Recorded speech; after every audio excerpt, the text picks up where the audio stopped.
I'm taking a wild guess and thinking that you may freak out just a little bit every time before you hit send on your email newsletter, no matter how big your email list is. So what can you do to finally get over that fear and be confident that your audience and your readership is going to be so excited about the content that you have lined up for them? In today's video, I'm going to give you 5 tips on how to get people to open and read your email newsletter. Hey guys, I'm Ashlyn Carter, the calligrapher and copywriter behind Ashlyn Writes. I help creative entrepreneurs like you learn how to sell more with your words so you can work from a place of rest, not hustle. Now, before I get into that, I want to give you a quick pep talk. If you're watching this, you are probably running in circles where we preach that you cannot build a business on borrowed land. And it's really important that you build an email newsletter as means to get in touch with your audience in some way other than just social media. So, okay, you've started building an email newsletter, but now what, right? What do you actually send out to them every single week? I totally get it. I built my email list to around 1,000 people before I ever served them up regular content every single week. I want you to commit to showing up regularly for your audience, whatever that means for you. It may be monthly, it may be weekly, but by becoming your audience's master problem solver and showing up for them, not only is it going to benefit and bless your business from a profitability standpoint, but if you're anything like me, it's going to be awesome for you to hit send every single week, having such confidence that the content you're putting out there is something that they need, and then to get all those emails back from people saying that this is just what they needed to hear. This is exactly the tool or the freebie or the download, the blog post, the video, whatever it is that you're serving them with that they needed. That just means the world when I get those emails every week. Yes, this means that you're going to be a content marketer for your business, and you're going to serve them like crazy before you ever ask for the sell. The people on your email list wanted to hear from you for a reason, right? They raised their hand to get your content, and they're asking to hear from you, so you might as well email them. But what about those unsubscribes, right? I know what that feels like, and I know that it's so easy to look at that number, but I would encourage you not to worry about it too terribly much.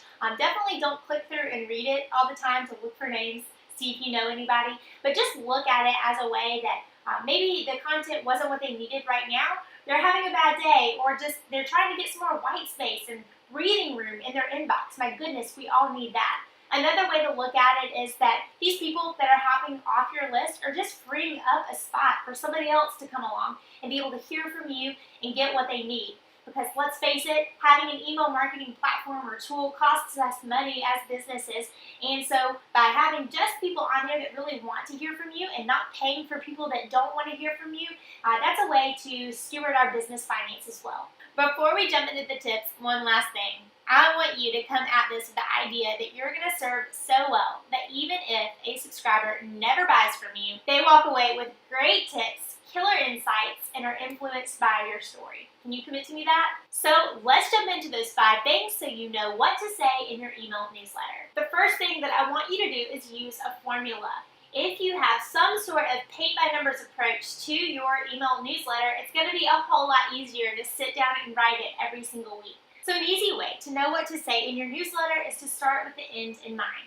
Think about a problem or an issue that they need help solving that you can step in and help them with, and then think about what it feels like to have that problem, right? That's the agitation part. Then give them a solution. Maybe it is 3 tips to get this accomplished, or an easy action item that gives them a quick win. But you know what they say, mo money, mo problems, right? So now they're faced with a new opportunity that's going to give them a new set of problems. Maybe after they wanted to know how to encourage their nervous fiance before kissing in front of a complete stranger photographer for engagement photos, now they need to know what to wear. Maybe now after you've taught them the psychology behind colors, they're ready to partner with a brand designer to pick out a color palette for their business. See what I'm saying? This presents the new problem, which you can in turn provide them the next step, which would be the call to action button or hyperlink over to your blog, podcast, video, or whatever tool or training you have for them. This helps you stay on task and not go on so many tangents. The second thing you can do to get people to open your newsletter is to use a great subject line and boost those open rates up. Now, I could teach a whole workshop on copywriting email subject lines. It's one of my favorite things to test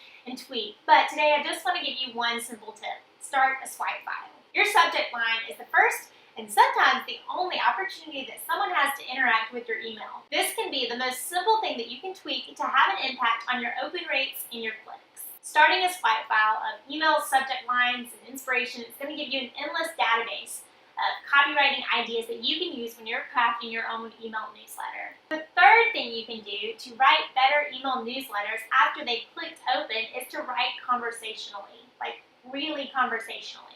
I recently had a client and I was writing her email sequence and funnel, and she told me that she didn't want to start sentences with and or but because she wanted to stay super professional. And I totally get that. I 150% get it.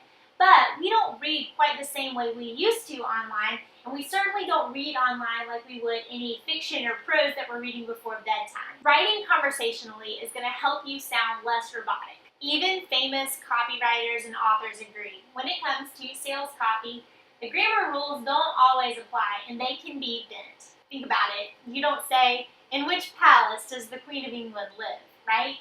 You say, "Which palace does the Queen of England live in?" See what I mean? Just those little grammar tweaks will help you sound a lot more conversational. So yes, you can start sentences with and or but. You can end sentences with prepositions. And I also want you to line break. I think we learned, like in high school, that every paragraph needs to have a certain number of sentences, but instead I want you to break them up and make it a lot more choppy. That's going to help people work down the page. A last tip here that I would suggest is reading it out loud. That is like the foolproof way to figure out if your words sound conversational. The fourth tip I have for you is to actually make sure you're landing in your subscribers' inboxes. No matter how great your content is, if it never gets to your subscribers, all your hard work is going unnoticed. Now, there are a lot of things that affect email deliverability, but there's 4 main things that researchers point out that will affect it: subscriber engagement, limiting negative metrics, authentication, and content. So let's talk about that content one. Where, if you're a Gmail user, do your emails from Target, J.Crew, etc. end up? Typically your promotions folder. That's because they are full of images and all sorts of complex HTML. Plain, simple emails, those are hand over fist more likely to end up in the primary inbox. Fancy templates are not the answer, people, and this is why I am obsessed with the email marketing platform that I use in my business, ConvertKit. You can start ConvertKit for free today for 30 days by going to ashlynwrites.com/ConvertKit. Now, if you are using images, I'm going to suggest that you go ahead and add in some alt text. Here's a quick tutorial on how you do that in ConvertKit. After your image is in your ConvertKit email, all you do is click on it, click edit, and this is your alt text placed right here. So this is the spot where I would reference what the photo is.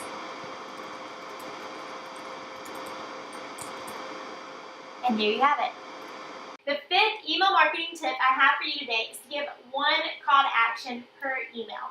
I know this is really hard. It's something that I test a lot on my audience before I test it on our clients' audiences, and I always find that when I direct my audience to one specific blog post or link that they need to click on and have maybe a few more at the bottom, but they're not as bold, they're not as big, that performs best. People will click through, I have more engagements, it boosts my click-through rate and everything else. So make it super clear and drive to one piece of killer hero content at a time. Now, here's a little bonus tip.